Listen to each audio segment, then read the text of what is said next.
Yo guys, it's Andrew. So this is my returning semi-new player impressions on Guild Wars 2. Now I'm sure for people who are familiar with my previous videos, this may also look very familiar as I am returning to the game once again. But for people that may be new here, welcome, and I hope you find these impressions thoughtful if you are deciding whether or not you want to give Guild Wars 2 a try, and maybe if it's worth your time.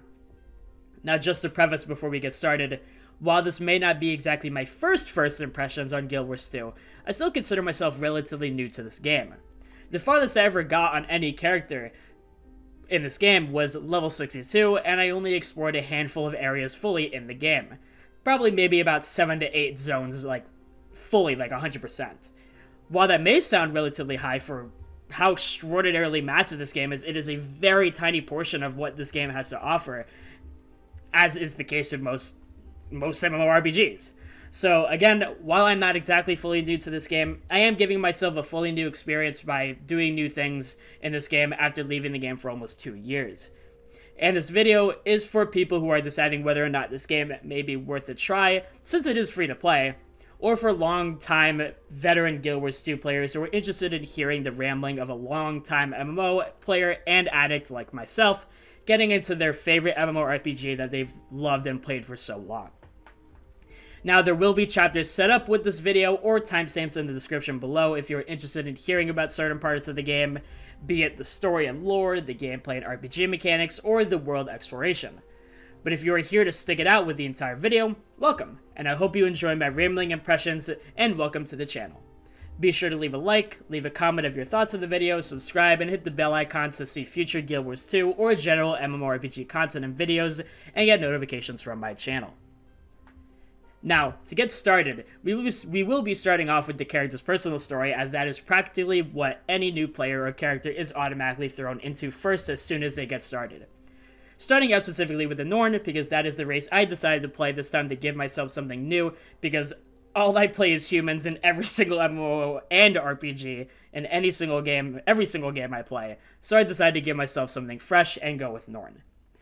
I do first want to mention, though, that the player Norn male character is voiced by the legend Matt Mercer, which is an absolutely incredible cast. He sounds great as Norn, and Matt Mercer is just an absolutely amazing voice actor. Pretty much everybody knows him already. Now, to get started, I participated in a great hunt as my first quest in my personal story as a Norn, and I had to take down a great beast. After taking down that great beast, I was then sent to take part in an even more greater hunt to fight a massive worm called Isormir, which after killed concluded the tutorial part of the Norn personal story. Now, a cool touch I did actually like already with the Norn story is that the NPCs and people in the story were already calling my character Slayer or Slayer of Isormir, which I thought was a really cool touch.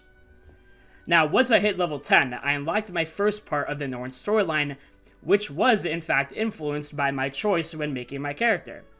As a lover of RPGs and character immersion, I still absolutely love the fact that Guild Wars 2 does this, even if it may be a small part of the massive story Guild Wars 2 has already developed. I think that's such a cool idea that your character creation choices influence parts of your story that you experience in the game, and can be completely unique experience from another person's experience, or even your friends that chose the same race as you. No matter how small or big of a detail this may be, it really gets me immersed into my character I made, and I absolutely love that there are just multiple passive choices you can make to get yourself more immersed and just give yourself some player choice, because player choice is important, even no matter how small or big it is, to really get you into the character that you're playing. Now, once I got started, I met with a blacksmith called Bagarth, who asked me to acquire some dwarven steel, where I met some Jotun that were influenced by the ice dragon Jormag when I was trying to get that dwarven steel. And the Sons of Svanir, who are an enemy faction in the Norn storyline, made the Jotun believe that the Ice Dragon is actually a spirit of the wild, which he is not, because the spirit of the wild in the Norn lore basically are the balance of nature. And the Ice Dragon was not a part of that. I acquired the medal that the blacksmith sent me to get after taking down the Jotun that were believing in Jormag, and he sent me to speak with Stegalken, who I then informed that the Jotun were worshipping Jormag. Eris said that we should meet with the Sons of Svanir, to confront them about this. And we met them, and of course they were totally hostile to us. And as we beat their group, the leader told us that yes, they did manipulate a Jotun leader named Korag to convert and make the Jotun believe in the ice dragon Jormag. I then go to the Jotun camp to fight the Jotun leader, and I am then told that I should touch the Jotun worship stone for it to judge me if I am worthy of speaking to the Jotun at all.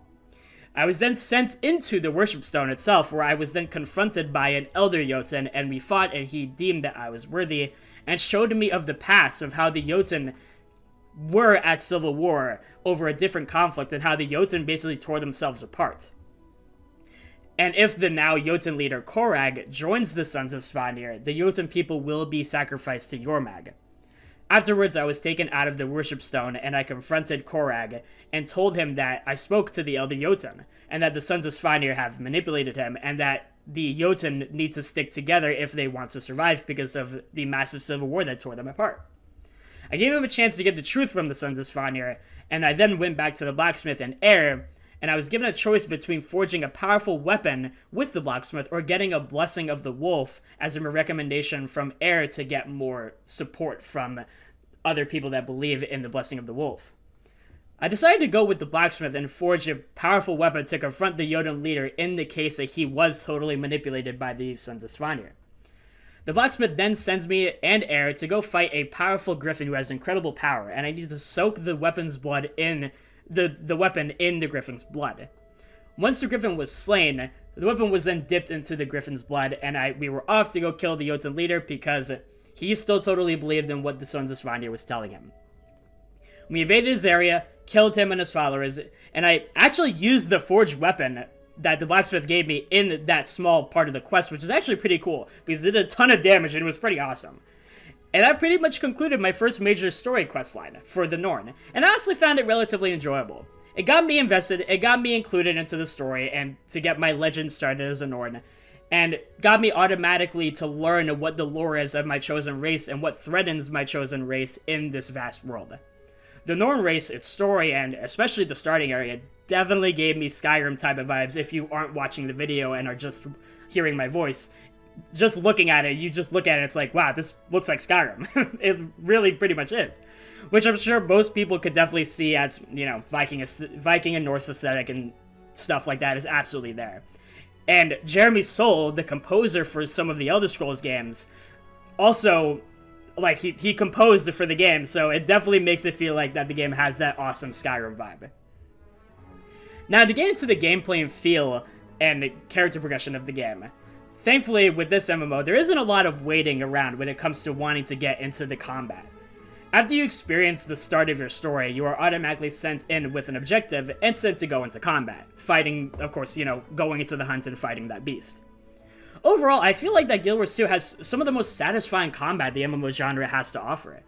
It has an interesting mix between tab targeting and action combat, which is very unique for any MMORPG, as most either settle for either tab targeting or action combat. Guild Wars 2 automatically has you set up with tab targeting, but there are settings to turn on action combat, which I cannot remember off the top of my head exactly, like, how to set that up, as I'm very used to mostly tab targeting, because I've played mostly World of Warcraft, Final Fantasy, and stuff like that. But the option is absolutely there, and I highly recommend giving it a shot, as it is honestly a very chill way to play. But as a warrior, a lot of my abilities felt very slow, but very weighty and very powerful. This is especially the case as I used the hammer weapon a lot. The mixture of attacks being slow, but dealing high damage was very satisfying. And also, Guild Wars 2 overall just has very great animations. Like, they're just very well done, and it makes your abilities just feel fantastic. Now, through level 1 through 8, you unlock the main abilities for your weapon, and there is a massive variety of weapons you can choose from per class. And the weapon you choose is completely unique with your class. If you choose a warrior and use a sword, for instance, it will play completely different to playing a ranger using a sword. Another example, you playing a necromancer and using an axe is very different from a warrior using an axe. Stuff like that. Once you hit level 10, you start unlocking extra abilities to use on your right hotbar. These abilities usually are extra damage abilities, maybe utility buffs, maybe support abilities, maybe buffing yourself and your damage, or crowd control abilities, as what most MMORPGs have. Now, because I'm lazy as hell, I saw that Warrior has a whole tree of passive abilities that I can put on my right hotbar that passively increase my power, my crit chance, and give me HP regen, so I decided to go with that, some of those abilities, because I love being lazy and I love gaining passive benefits that power my character up, and I love stuff like that, so I went with that pretty much. My favorite weapons thus far, though, with Warrior have absolutely been the hammer, the dual-wield axes, and surprisingly enough, the longbow.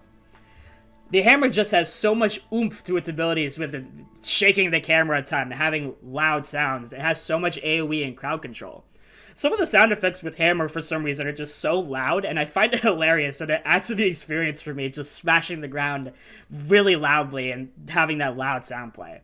It gets me immersed in that berserker-brained warrior smashing a bunch of things. Dual-wield axes also felt great because you were just so fast and agile. And you also have the ranged axe throw ability, which is relatively handy. You can also apply debuffs on your enemy to increase their damage taken, and you can also even increase your own attack speed with the dual axes, which makes your already fast axe swings even faster, and it is very satisfying. And as I said before as well, surprisingly I also liked the longbow for Warrior, which I didn't really expect to like any type of ranged weapon like bows or guns or any sort of thing like that for Warrior. But longbow has surprisingly been one of my more favorite weapons for Warrior. It just has a ton of utility attached to the weapon itself. It does shoot slowly, but it does a lot of damage in its shots. I can stop enemies in their tracks with an immobile root ability, basically. It can stun enemies for a quick second with a daze. It has a lot of AoE, and it has a lot of fire damage over time, which is super satisfying. Overall, I had a great time with Warrior so far. It felt very simple to pick up, automatically from the start. I would say, especially the dual axes felt very easy to use and to pick up, with you barely having to think at all and just dealing tons of damage very quickly. I will say, if you are a new player and love Warrior-type classes, I highly recommend picking up Warrior in Guild Wars 2, and especially trying out the dual axes as your main weapon, if you want a very simple but incredibly satisfying and easy to pick up fast gameplay.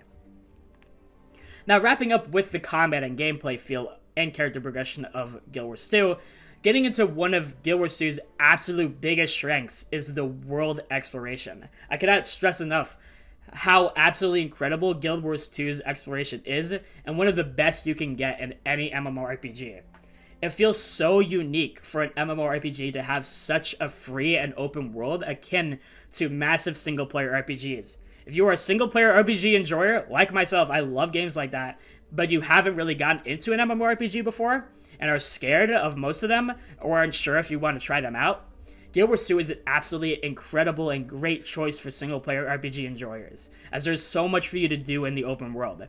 It feels akin to RPGs like Witcher 3, Ghost of Tsushima, Skyrim, Cyberpunk 2077, and things like that really just allow you to go free and do what you want with those open world activities, with tons of open world quests, dynamic events, points of interest, vistas to explore the beautiful world, bosses to encounter, and much more, stuff like that. To give some interesting examples of what I experienced personally in Guild Wars 2's open world when adventuring around, was how dynamic and alive the open world was. I was helping some snow leopards, just, killing some little pests and stuff like that with the snow leopards as one of my first quests in the starting area for the Norns, and a bunch of mole people called dredges just started coming out of the ground from little tiny holes and started shooting with guns all of the snow leopards and killing them. And a bunch of players came in and started reviving all the snow leopards and helping them up, and I started helping them up too. Also taking out all of the mole dredges that were coming out of the ground. It took me off guard because I was just running around and with the snow leopards, and then the dredges just started shooting me in the back. And also, I found a Jotun camp where a chronicler was asking the Jotun for artifacts, for Jotun artifacts. And the chronicler was asking me for assistance with trading with them for their artifacts, to learn from them. And I just ran around finding these gigantic rabbits and started trading them to the Jotun for a bunch of their artifacts to give to the chronicler to complete the quest and get my XP. I honestly hope I wasn't trading those giant rabbits to be eaten by them, because they were honestly really cute. And I also stumbled upon a whole dredge mole underground town, and a dynamic event appeared where I needed to help free Norn prisoners from this dredge underground town, and it was bigger than what I expected it to be, because it looked like a small cave from the front, but there was a bunch of buildings in there where the dredge were living. while running around as well, I possibly ran into a world boss because there was tons of people running around, like at least 50 plus people on my screen, and they were killing a massive Sons of Svanir shaman. And I decided to join the fun. While my frames were dipping like crazy, it was a good time, and it took a fair amount of time to kill the Svanir shaman. With a bunch of AoEs to dodge, a bunch of players started falling over and dying from all the AoEs, and people were helping each other up. It was a lot of fun. And funnily enough, I also opened a treasure chest, and I encountered a rat running away from me with a bunch of treasure, and I had to go and kill it before it got away with all of its loot. And as a lover of Diablo, and if any viewers out there are also a lover of Diablo, this automatically reminded me of Diablo treasure goblins chasing after them for their loot. Now, lastly as well, I also encountered a keep full of a bunch of dead NPCs for some reason, and a couple of players came over to help, and we had to revive all of the dead NPCs and kill the ice elementals that killed those NPCs and had invaded this entire keep. I genuinely have not experienced another MMORPG that just dynamically changes a certain small PvE areas of the game, just having hordes of mobs coming in and killing vendors and quest givers and NPCs and stuff like that in the area. I will always praise Guild Wars 2 for one thing, and it's for its open world that just feels so alive, and a lot of MMORPGs have a lot of, very, alive feeling open worlds. But I think Guild Wars 2 is just absolutely up there with one of the best by far. Now, to really conclude all of this, even after being away for almost 2 years, I still absolutely enjoy the game, and I always am finding new and interesting and fun things that I'm just stumbling upon. If you're a totally new player to Guild Wars 2, or in the case that you are a totally new player to our MMORPGs in general, and you were to ask me personally if Guild Wars 2 was worth a try, from levels 1 to 20 at the very least, and you want to play the game for free because it is free, I would absolutely say yes. There is so much and more to love about Guild Wars 2. The story is very enjoyable, enough to stay connected with it and to learn the lore, just to sit back and listen to the fully voiced, acted, important story cutscenes because they are fully voiced. The combat character progression is satisfying and has a good, weighty feel to it. And of course, my personal favorite part, the massive open world is just absolutely beautiful. There's so much to explore and find, and I find it very relaxing to just go through on my own time and pace, soak in all of the quests, all of the dynamic events, all the locations to explore, and seeing all the players just running around and doing the same thing as me. If you are an MMORPG player looking for a more chilled and relaxed experience, you don't feel like you're in a rush, being able to play in a solo world, living, breathing world with other players, or maybe you're a single-player RPG enjoyer and you want to give an MMO a try. Or maybe you're someone that's been interested in MMOs before, but you're too scared of the investment. I would highly recommend giving Guild Wars 2 a shot. See if you like it. It is free for the full base game. It is free for the entire base game, from level 1 to level 80. It's pretty awesome. It may be a little bit complicated to pick up at first, with lots of menus and lots of pop-ups first. I will not lie. A lot of MMORPGs can be very threatening when you first get into the game. That is one of the cons of MMORPGs in general. Not just Guild Wars 2, but just MMORPGs in general. And us MMORPG players, we wish it wouldn't be. But I think the MMORPG just has so much charm in it, and I just enjoy so much about it. And that pretty much wraps up my returning semi-new player impressions on Guild Wars 2. I appreciate you so much if you made it this far. I would appreciate it if you left a like, subscribed as well to my channel for more content like this. Let me know if you want other things like this. Maybe you want me to cover other MMORPGs. I absolutely have more Guild Wars 2 content planned. And I also have other plans to covering MMORPGs as well that I've been playing recently, in a similar format to what I'm doing here. Make sure to subscribe and stay tuned if you're interested for that. But just to wrap it all up, thank you so much for watching, and of course, have a great day, have a great week, take care, and I'll see you in the next video.